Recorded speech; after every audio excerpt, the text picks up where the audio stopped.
acabar esta sesión para que puedan estar en este momento, puedan también acceder a la información que se va a dar aquí. Ok, entonces, bueno, tenemos aquí, hoy contamos con la presencia de Judith Barroso. Judith Barroso, muchos de ustedes la conocen, era nuestra co-líder de clúster, trabajando como coordinadora y asesora para salud y nutrición, para organizaciones internacionales de la sociedad civil como Save the Children, también para Proyecto Esperanza, y por supuesto en la colideranza del clúster hasta la semana pasada. Bueno, Judith Barroso es pediatra puericultor de la Universidad Central de Venezuela, también trabajando con la Sociedad Venezolana de Puericultura de Pediatría y con SOS Telemedicina de la Universidad Central de Venezuela, que por cierto, esta sesión de capacitación ya se hizo a través de este programa de la Universidad Central de Venezuela, de SOS Telemedicina, pero hoy lo traemos para el clúster para quienes no tuvieron oportunidad de acceder, ¿ok? Entonces, pues no es más, Judy, yo te doy te cedo el piso para que podamos iniciar de una vez con la capacitación, que va a tener una duración de 1 hora. Entonces, adelante, Judith, y gracias a todos por la participación el día de hoy. Si tienen preguntas, al final vamos a tener una sesión de preguntas. ¿Okay? Bueno, adelante, Judith. Muchísimas gracias, Carol. Y clúster de nutrición, me avisan por favor si me están escuchando bien. Fuerte y claro. Muy bien, muchísimas gracias. Como Carol comentaba, ya esto es algo que se ha ido conversando en otros espacios, pero queríamos cerrar el ciclo de capacitaciones del clúster con ya esta parte de, hemos visto cómo hacer diagnóstico, cómo hacer tratamientos en la parte comunitaria, pero ¿qué hacemos con estos niños y niñas menores de 5 años que tienen diagnóstico de desnutrición aguda y que además tienen ya criterios de hospitalización? ¿Cuándo referirlos? Que es, digamos, hasta dónde llega la parte comunitaria y cuándo comienza la atención hospitalaria. Recordemos que todo niño invariablemente de las medidas antropométricas, cuando ya tiene edema de cualquier grado, cuando el niño tiene una medición de la cinta MUAC menor de 9.5 centímetros, si ya tiene además algún criterio clínico, tal como fiebre, vómito, diarrea, algún síntoma o algún síndrome que ya nos diga que necesita una atención médica, es hora de referirlo.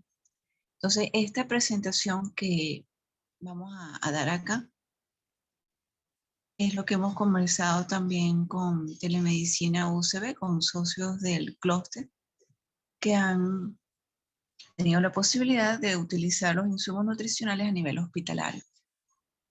¿Podemos seguir, por favor? Se llama 10 pasos en la atención integral porque está basada en las guías de OMS y UNICEF que ha refrendado y los demás estados con relación a este manejo. ¿Por qué?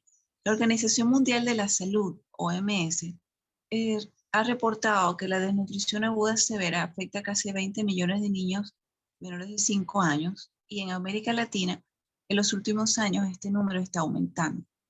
Cada año mueren aproximadamente más de 10 niños y niñas menores de 5 años y 7 de cada 10 de estas muertes se deben a cuadros asociados con desnutrición, sea diarrea, neumonía, sarampión, paludismo.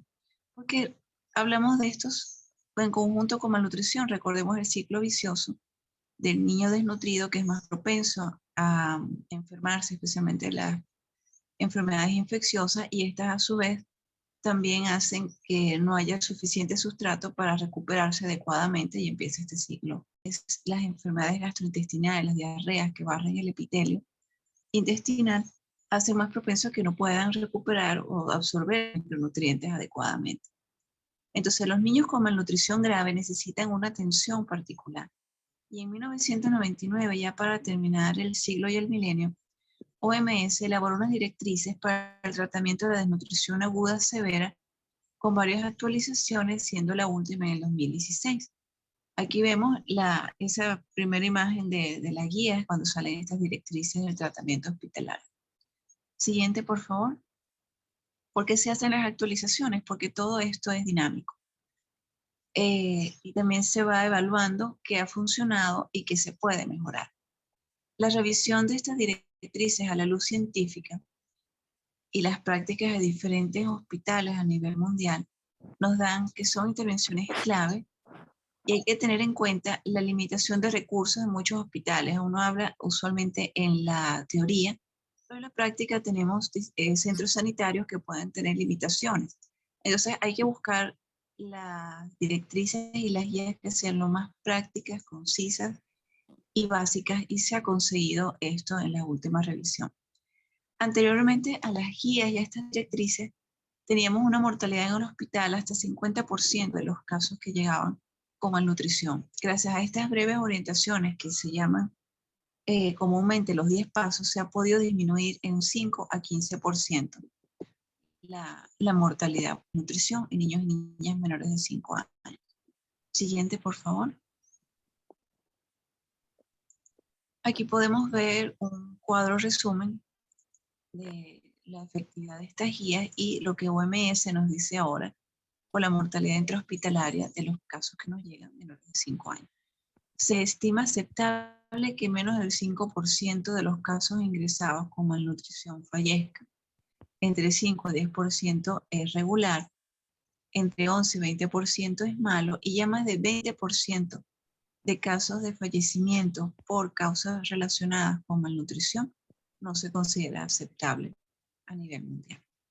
Si el porcentaje sube del 5%, tenemos que tener en cuenta 4 posibles causas, y la primera es en las primeras 24 horas de haber llegado. Entonces hay que ver si es que se demoró el tratamiento médico, sea por la parte de la respuesta hipoglicemia, de la temperatura, si ha habido una septicemia o una infección que no hayamos visto, una anemia grave o que no haya habido un esquema adecuado de hidratación. Si la muerte ocurre en las primeras 72 horas, también tenemos que revisar si no ha habido alguna falla o error en la formulación del esquema de alimentación. ¿Ok? Y si va ocurriendo en diferentes momentos, también tenemos que ver si ocurre en la noche el tema de la hipotermia. Por eso es muy importante el personal de enfermería, el personal residente. Y si en algún momento no contamos con eso, capacitar o entrenar brevemente a la madre de que tiene que estar pendiente del abrigo y de la alimentación nocturna. Vamos a ver que hay varias fases y puede ocurrir la muerte en fase de transición, y es porque hemos ido muy rápido en el tratamiento de cambio de fase. ¿Por qué hablamos de fase? Porque eso va a depender de las necesidades fisiológicas de los niños. A ver, la siguiente, por favor. Tenemos que recordar que el estado de malnutrición nos habla de también cambios a nivel del medio interno, de esa fisiología que va ocurriendo. Entonces, como dijimos, estas guías de manejo que aquí estamos viendo, la portada de la última actualización del 2016, nos permite ser parte de la atención integral a las enfermedades prevalentes de la infancia, o IEPI, para reducción de muertes relacionadas con malnutrición. ¿Okay? Siguiente, por favor.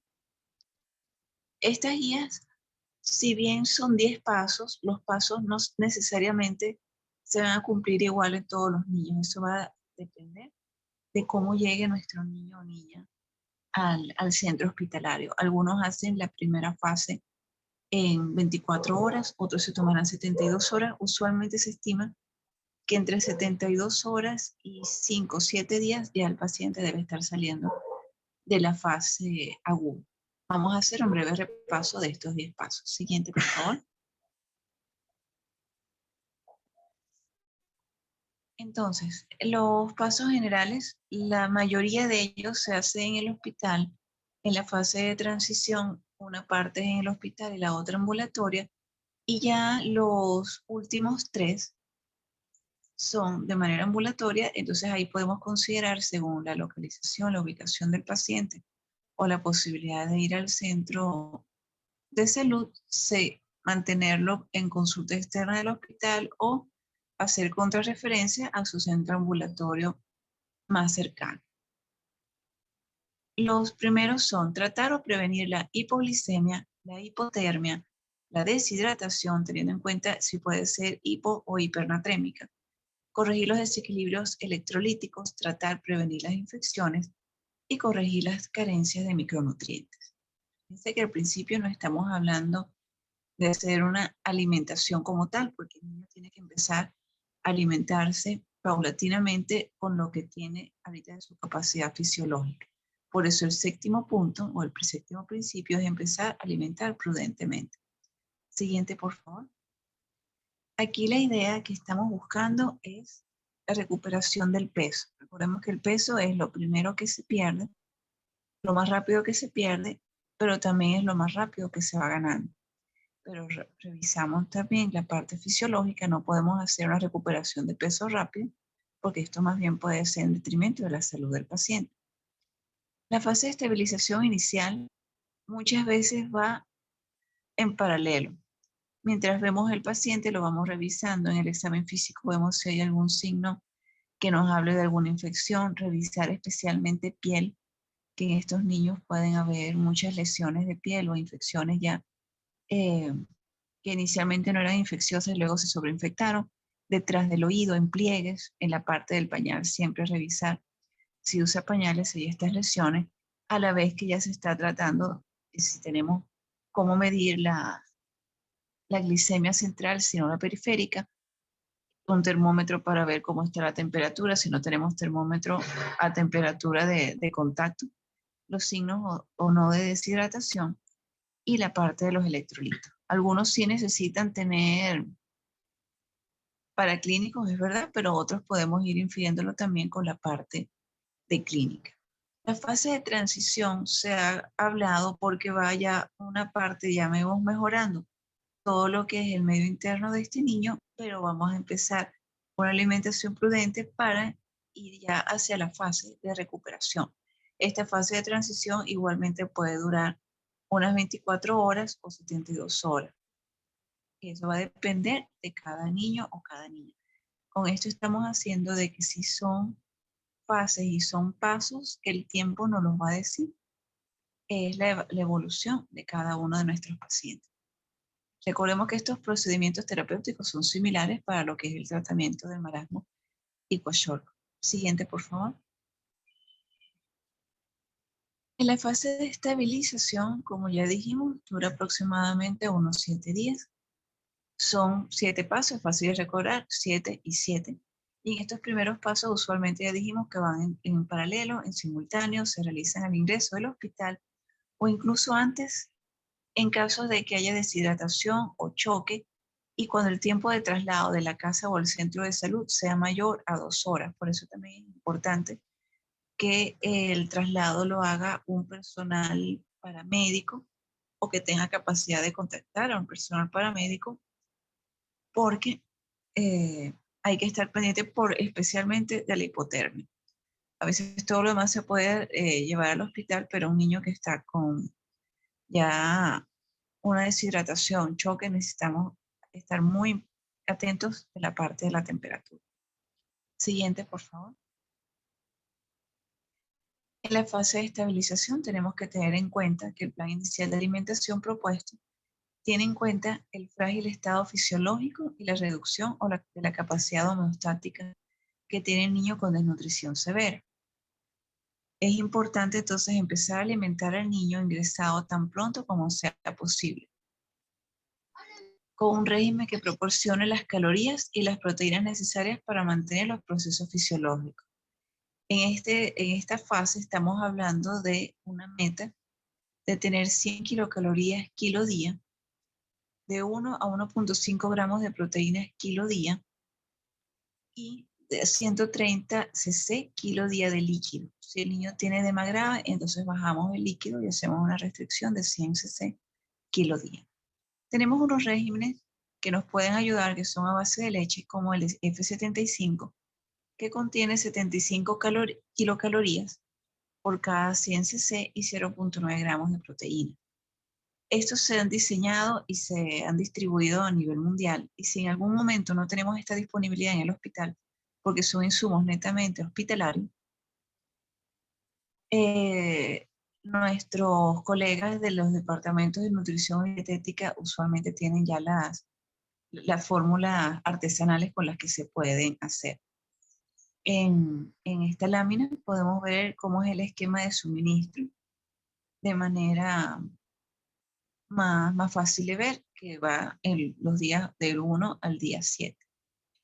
Entonces, en los primeros 2 días, la frecuencia es cada 2 horas.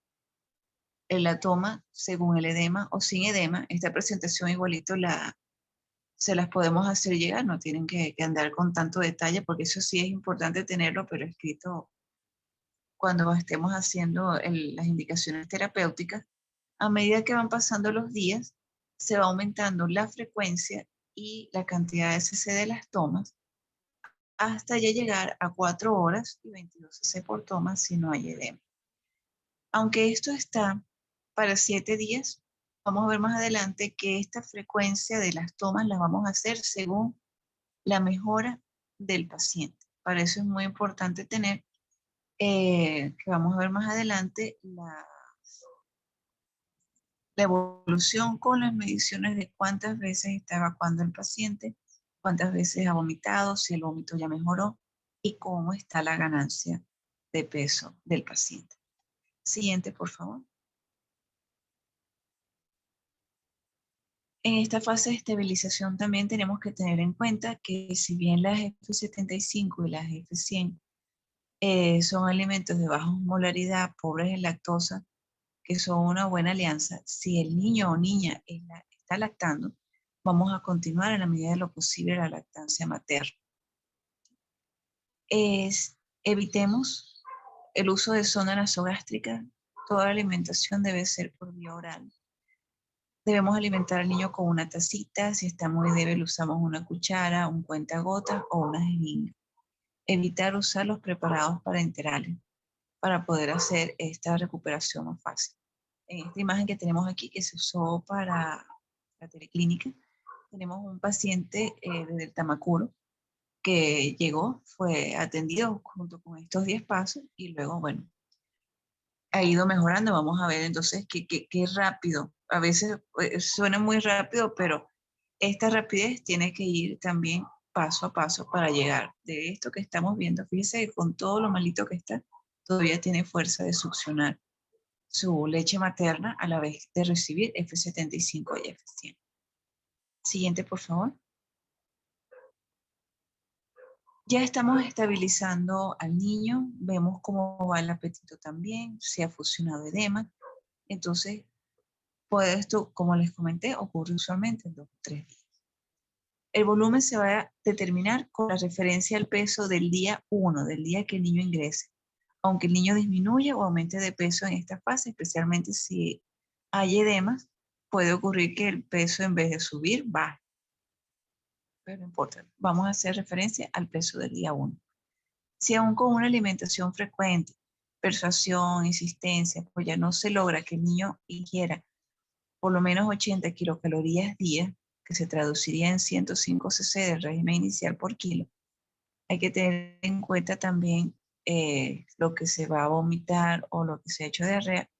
Se puede usar una alimentación con sonda nasogástrica, pero estos son ya en casos extremos donde, y tampoco hay que administrar más de 100 kilocalorías kilo día durante esta fase.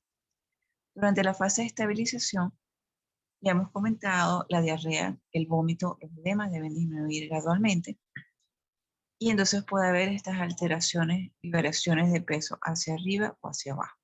Importante controlar y registrar las cantidades servidas y las no ingeridas, vómitos, el número, si es posible también la cantidad, pero por lo menos el número, y la cantidad puede ser tomada por tanteo subjetivo, la frecuencia de las heces acuosas, si se puede pesar el pañal, mejor el peso corporal diario, preferiblemente el peso corporal diario en ayunas. La siguiente, por favor.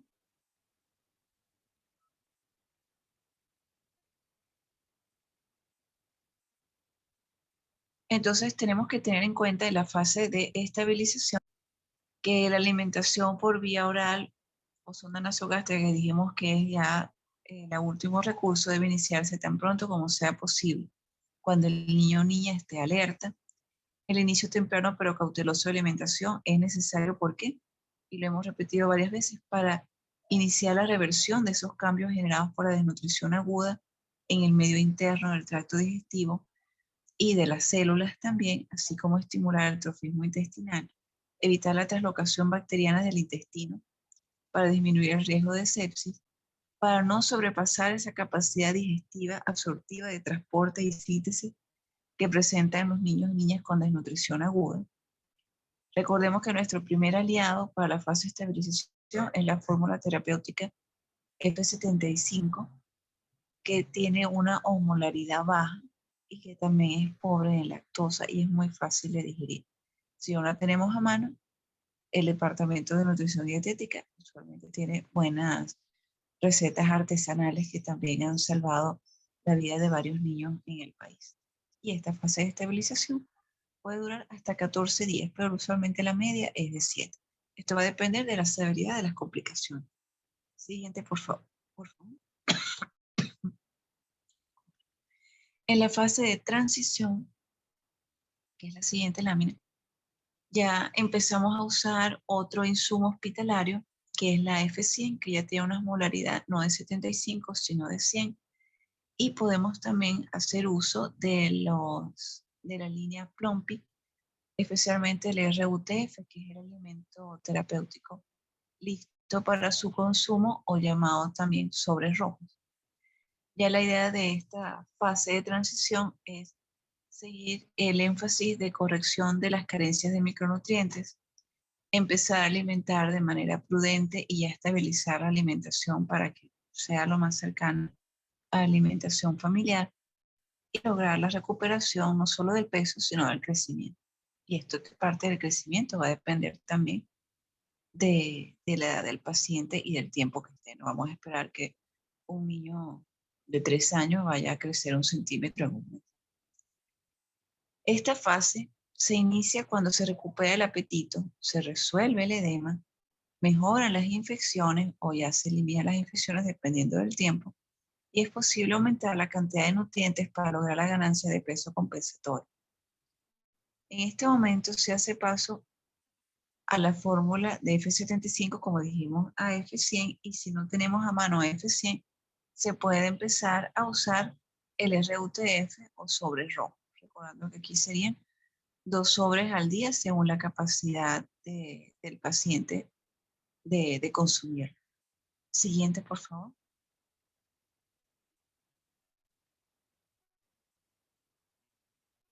Como hemos comentado con la fase de transición, se espera que el niño o niña consuma ya un mayor número de kilocalorías. Estamos estimando que sea de 100 a 135 kilocalorías días, 3 a 4 gramos kilocalorías días de proteína y llegar a líquidos de 130 a 150 cc kilo día. Siguiente, por favor, para seguir con la fase de transición. El régimen inicial de F75 dijimos que va a ser la misma cantidad de líquido y tomas en las siguientes 48 horas, pero con F100. Luego se van a ir aumentando cada una de estas tomas de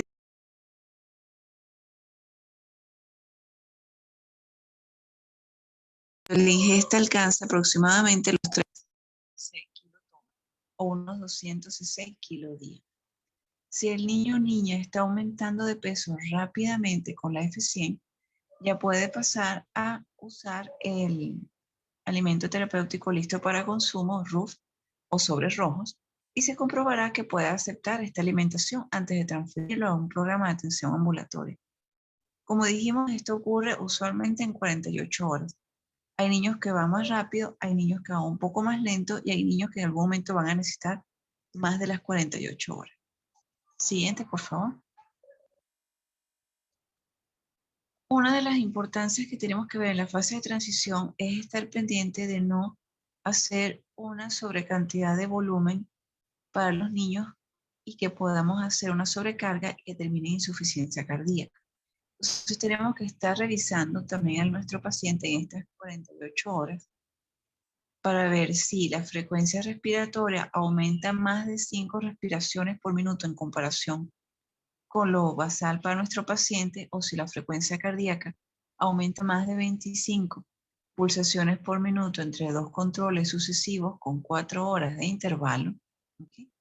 Piense que no es cada 2 horas como al principio, pero tenemos que hacer estas evaluaciones cada 4 horas y por eso la importancia de tener un personal de enfermería, un personal de residentes o de nutrición cerca del niño, porque todavía hay algunas cosas que hay que estar muy pendientes. Si ocurre alguna de estas con la frecuencia respiratoria o la frecuencia cardíaca, se va a disminuir la cantidad de cada toma. Vamos a disminuir entonces de 22 a 16 cc kilotoma de F100 cada 4 horas durante 24 horas. Al siguiente día, si todo va bien, aumentamos a 19 cc kilotoma.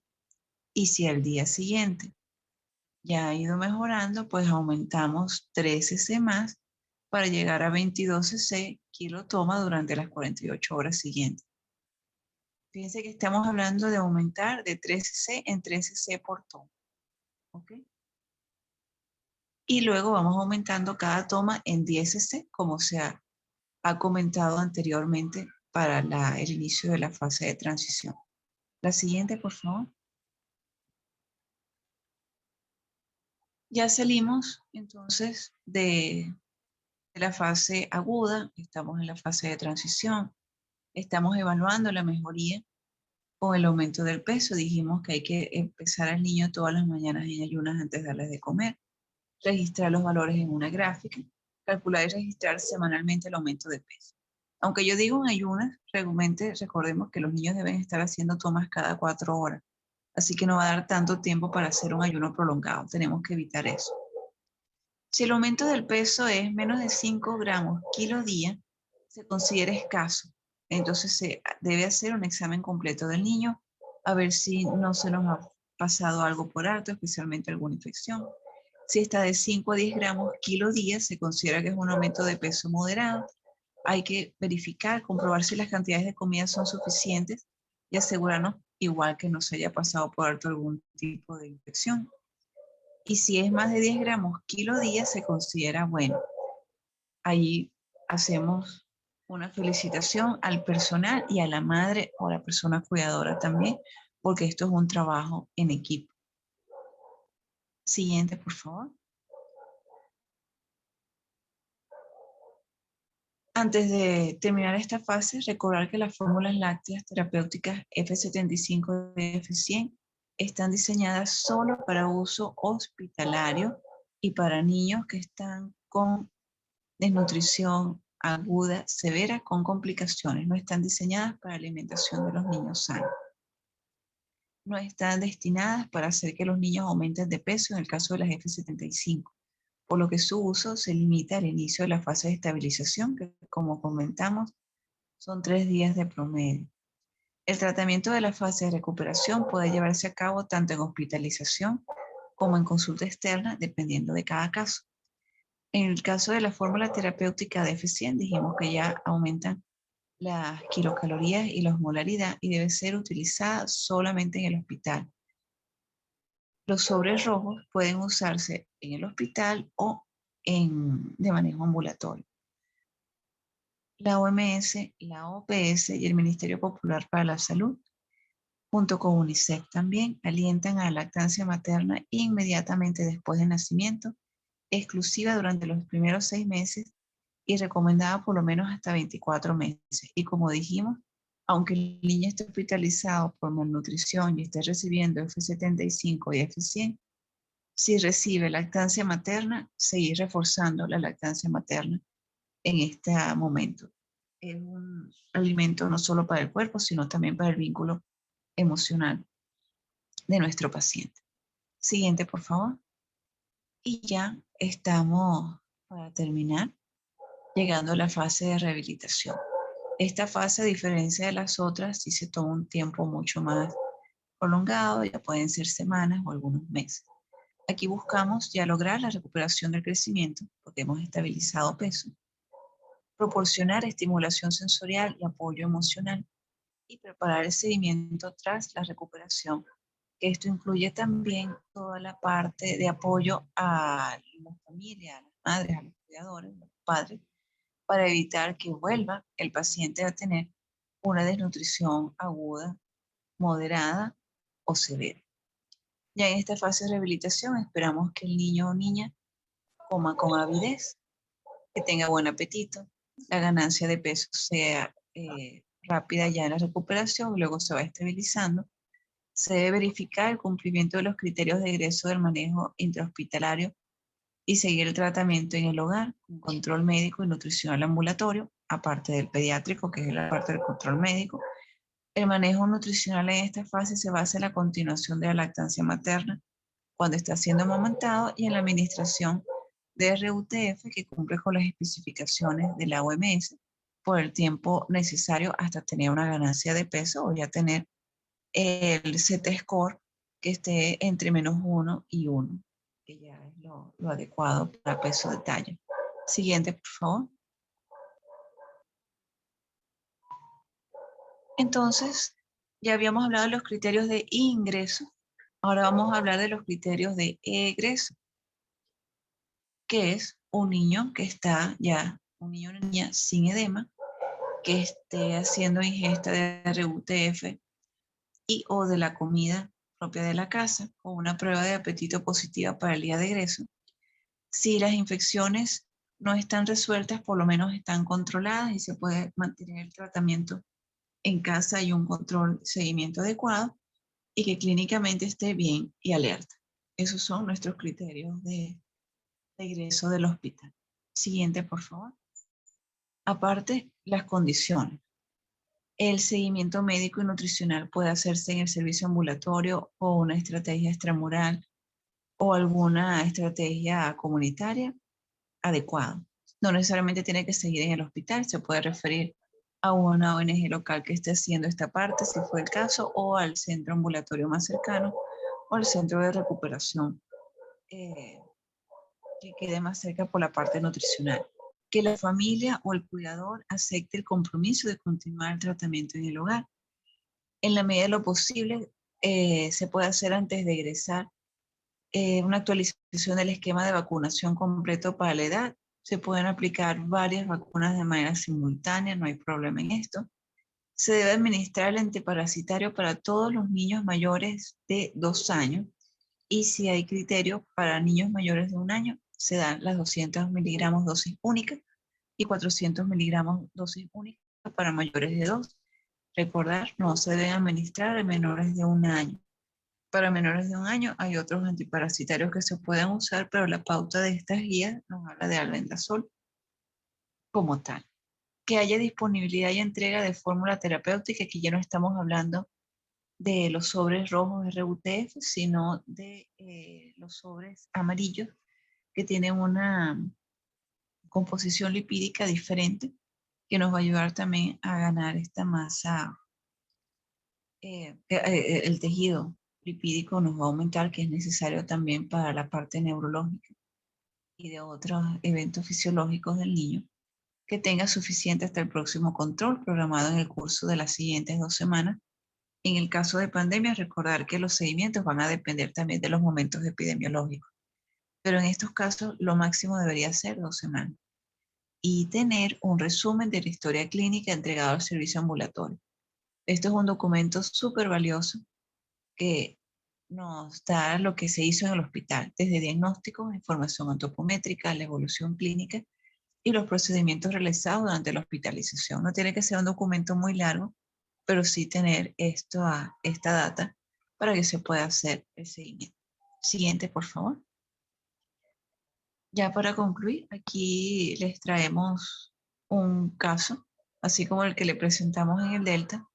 Esta es una bebé que llegó al Hospital Central de Maturín, atendida por el grupo de pediatras, miembros de la filial Monagas de la Sociedad Venezolana de Pediatría y Puericultura, que muy gentilmente no solo recibieron estas donaciones F75 y F100, sino que nos fueron dando también junto con Delta y otros centros la evolución.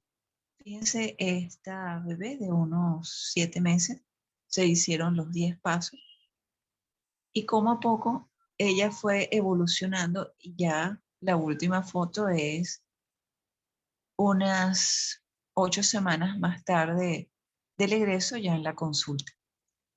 Aquí vemos muchas cosas que no solo tienen que ver con la bebé, sino el setting, el apoyo a la madre, a los cuidadores, esas felicitaciones, les vamos bien, vamos siguiendo, y eso nos hace crear un mejor vínculo también con la familia y las comunidades de que la desnutrición aguda es prevenible, sí, es tratable también, y podemos hacer entonces tener los objetivos que queremos tanto por UNICEF, ya con esto terminamos, OMS, ONG, de lograr ese objetivo de que ningún niño o niña fallezca por causas prevenibles antes de los 5 años de vida y especialmente los primeros 1000 años de vida. Ya con esto terminó la presentación y dejamos el espacio para preguntas, comentarios, si han tenido alguna oportunidad de usar estos pasos o de tener la referencia y contrarreferencia de alguno de sus pacientes a nivel de terreno.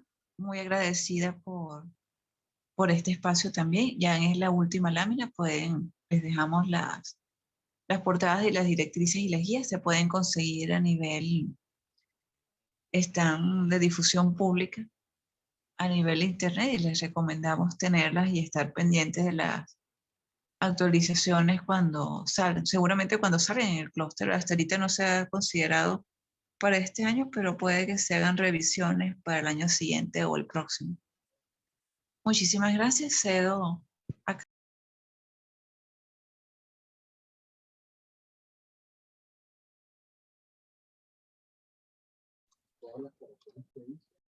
Bueno, Judith, muchísimas gracias. Agradecemos a Judith Barroso por su apoyo, por su presentación sobre ese tema tan importante para el clúster de nutrición, completando, por supuesto, todo lo que es el flujograma, ¿no? Para los casos de desnutrición que se encuentran en terreno, que nos encontramos desde las diferentes organizaciones en terreno, de los casos que tienen complicaciones, de los casos que no tienen complicaciones hasta los casos que tienen complicaciones, ¿ok?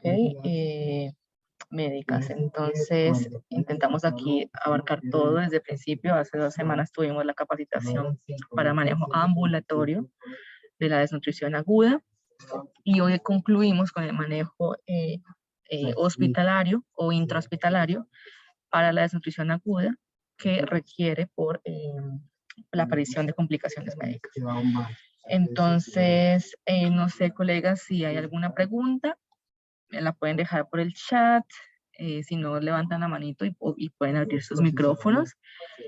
A Judith, muchísimas gracias porque es hasta el último minuto apoyando al clúster de nutrición y a todas las organizaciones que hacen parte, ¿no? Con esta capacitación. Muchas gracias. Bueno, voy a mirar aquí la lista de participantes. Si hay alguna pregunta para Judith, alguna duda, o si quieren socializar alguna experiencia también que hayan tenido desde sus territorios, desde las diferentes oficinas de terreno. No veo ninguna pregunta. Tampoco veo preguntas en la cajita del chat. De nuevo les repito, recuerden que esta capacitación queda disponible en el canal de YouTube del clúster de nutrición, que se los comparto por aquí por la cajita del chat. Ya se los había compartido, pero les vuelvo a dejar el link del clúster de nutrición, ¿ok? Para que puedan acceder. O simplemente pueden colocar Venezuela Nutrition Cluster y ahí les va a aparecer. Gracias, Judith. Entonces yo creo que no hay preguntas. Veo el micrófono abierto de Mariela Montilva, pero no, era solamente... Sí, quiero. Bueno, hola, Bueno, Mariela. buenas tardes. Hola, Carol. Buenas tardes, Judith. Felicitaciones por tu charla. Excelente. Quisiera, bueno, plantear una duda. Nosotros al comienzo del uso de los RUF, lo hacíamos por calorías por kilo. No sé si recuerdan, hace 2 años, más o menos. Y íbamos avanzando progresivamente, ¿verdad? Y lo hacíamos profesionales de la salud. Luego, entonces, comenzó a aparecer la participación de la comunidad en esto y se le recomienda 1 o 2 sobres de acuerdo a la pauta. 1 a 2 sobres de RUF sin tomar en cuenta calorías por kilo. Pero creo que en estos niños desnutridos graves, agudos, en un ambiente hospitalario donde hay nutricionistas, pediatras, etcétera, debería seguirse usando el calorías por kilo, porque podría ser el caso de que un niño pequeñito, que es la mayoría de los desnutridos graves, son lactante menor, por ejemplo, estuviese recibiendo más de 200 calorías por kilo al recibir 2 sobres de RUF, o sea, de los sobres rojos, o quizás un poco menos, o el niño lo desecha, ya no puede, ya no quiere comer más, y entonces tenemos una pérdida de esos sobres que son tan costosos.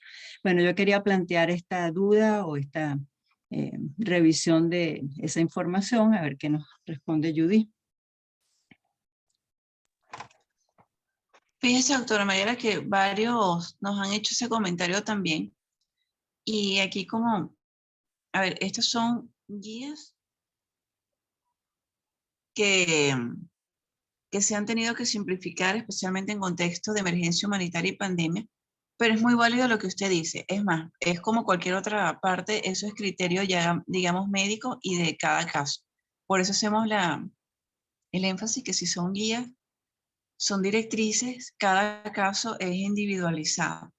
Entonces, si ustedes consideran que se debe hacer otra vez según el peso, pues no hay problema. Es más, nos pueden decir, Judy, mira, yo no tengo ahorita sobres rojos, tengo sobres naranjas, ¿podemos trabajar con eso? También se podría hacer, o sea, una cosa no excluye lo otro y usted no está sola en esta parte. Lo que pasa es que, y eso muy probablemente ya vayan para las actualizaciones que vengan, tener esta consideración de lo que ha ocurrido especialmente en pandemia y la simplificación de los protocolos. Puede que se mantenga, pero quizás lo que se vaya a hacer es ajustar por la edad, por lo que usted dice, o sea, no es lo mismo un niño de 18 meses a un niño que ya tenga 36. Entonces puede que vaya por ahí, pero está muy válido lo que usted plantea, doctora. ¿Cambio? Muchísimas gracias, Judy. Muy bien. Ahí, gracias Judith y también a la doctora Mariela. Hay una pregunta, ¿por qué estas fórmulas no están directamente en los hospitales? No sé si tú quieres responder, Judith. O si respondo yo. Bueno, podemos responder las dos, porque realmente estas fórmulas deberían estar en los hospitales y es el ministerio el que las debería traer. ¿Qué ocurre? Realmente si hacemos una pregunta, ¿cuántos casos de malnutrición aguda, severa, complicada llegaban? No eran lo suficientes como para justificar, digamos, la compra en su momento. Es en el contexto pandemia donde se ha incrementado toda esta parte y también hay limitación de importación. ¿Okay? Entonces, eso le ha pasado al ministerio y por eso Naciones Unidas, especialmente UNICEF, es uno de los principales donantes de las F-75 y las F-100 en conjunto con el ministerio, y algunas ONG, como fue el caso de Save the Children, también las trajeron. Pero es como una manera de apoyar a lo que tiene que hacer el ministerio, porque son insumos netamente hospitalarios. No sé si quieras añadir algo más, Carol. No, básicamente es esa la explicación en contextos, digamos, en el marco de cooperación internacional, en el contexto humanitario, donde hay una severidad por el aumento de la desnutrición en ciertas zonas del país, se requiere el uso de esos insumos que son terapéuticos para tratar específicamente este tipo de desnutrición, ¿no? Normalmente estos niveles de desnutrición más altos o cuando aparece la desnutrición aguda es en ese tipo de escenarios, ¿no? De emergencia, de prolongación de temporadas de sequía. Entonces, la aparición de casos de desnutrición en Venezuela en los últimos años generó la necesidad de adquirir ese tipo de insumos de nutrición, ¿no? Para tratar la desnutrición. Como dice Judith, en el país quien apoya la adquisición y el proceso logístico para disponer de esos insumos a nivel hospitalario es UNICEF, también Save the Children apoyado, también Médicos Sin Frontera apoyado. Tal vez se me escapen un par de de organizaciones más que también han apoyado a lo largo de los últimos 3 años, desde 2019 aproximadamente, cuando empieza de forma escalada el apoyo de suministros, del programa de suministros que se ha dispuesto de estos insumos a nivel hospitalario. Por supuesto, en algunas zonas del país las necesidades superan, ¿cierto?, la disponibilidad, y por eso también en algunos casos hay brechas, ¿no? Necesidad de cubrir el número o la cantidad de tratamiento que se requiere, pero bueno, se está continuando con el apoyo y con el programa o el plan de provisión de suministros desde la cooperación humanitaria. Cambio, hay una pregunta también por aquí: ¿es válido dar seguimiento desde las organizaciones a los casos reportados para atención hospitalaria? ¿En qué punto ese seguimiento es oportuno sin que represente riesgo de datos o exista negación de datos a quien lleva el seguimiento? No sé si quieres responder esa pregunta, Judith, si quieres agregar algo. Sí, porque no entendí muy bien la pregunta como tal. Usualmente, si vamos a suponer, yo soy una ONG y hago una referencia a un centro, o casos como ONG que hago como el cotillón, envío al paciente y le envío de una vez F75 y F100, porque a veces el hospital también lo solicita por un tema de almacenamiento y mejor manejo del recurso.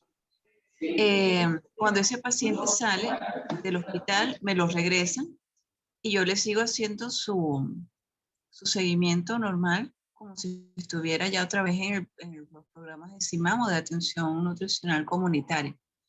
Si la pregunta es de algún dato sensible que pueda hacer una repercusión hacia el paciente, creo que todas las ONG, y en ese aspecto UNICEF también ha sido muy acucioso de manejar la data de manera confidencial. Es decir, nosotros en nuestro seguimiento lo hacemos interno y se refieren al 5W, pero en números grandes, es decir, cuántos niños y niñas de tales y tales edades, y por género también, para tener ese dato como tal, pero para manejarnos en la parte de planificación. Pero no sé si por ahí va la pregunta que estaban haciendo. Cambio. Yo también quería agregar, gracias Judith, que cuando se hace referencia, se refiere a un niño, ¿cierto? Para manejo intrahospitalario, normalmente el seguimiento debería quedar en manos del hospital, por decirlo de alguna manera. También porque por efectos del, como decía Judith, del reporte, si nosotros vamos a hacer seguimiento como organización a nivel comunitario y ambulatorio del niño que está en el hospital, y también vamos a hacer un reporte, es muy seguramente si en el hospital hay insumos, es un hospital que está siendo apoyado por la estrategia de nutrición de UNICEF, muy seguramente, y este niño va a ser reportado también en las bases de datos de nutrición para UNICEF. Entonces también incurriríamos en duplicaciones, en inflar cifras. Lo ideal es que, y eso también lo decimos para efectos de reporte en el 5W, hacer seguimiento de lo que está efectivamente en manos de cada organización, si el manejo que ustedes están dando a los beneficiarios, a la población beneficiaria, es ambulatorio, hacer seguimiento a nivel ambulatorio, ¿no? Hasta la referencia.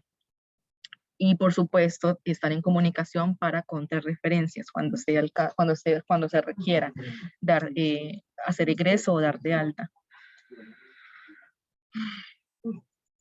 A ver.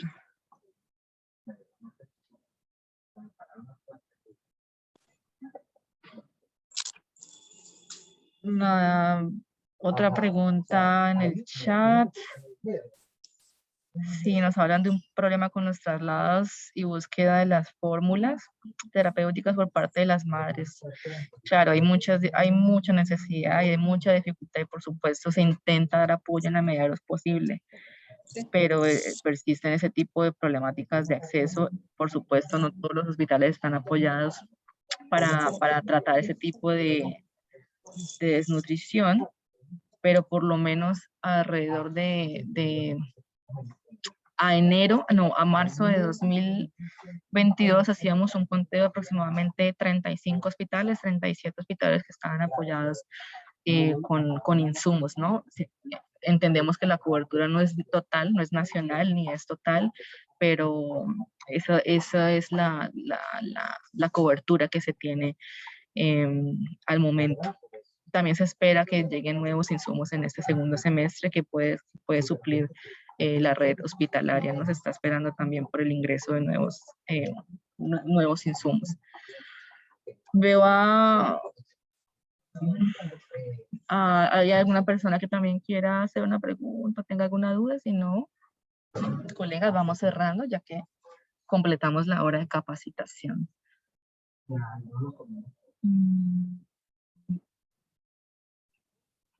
No veo más preguntas. Ok, bueno.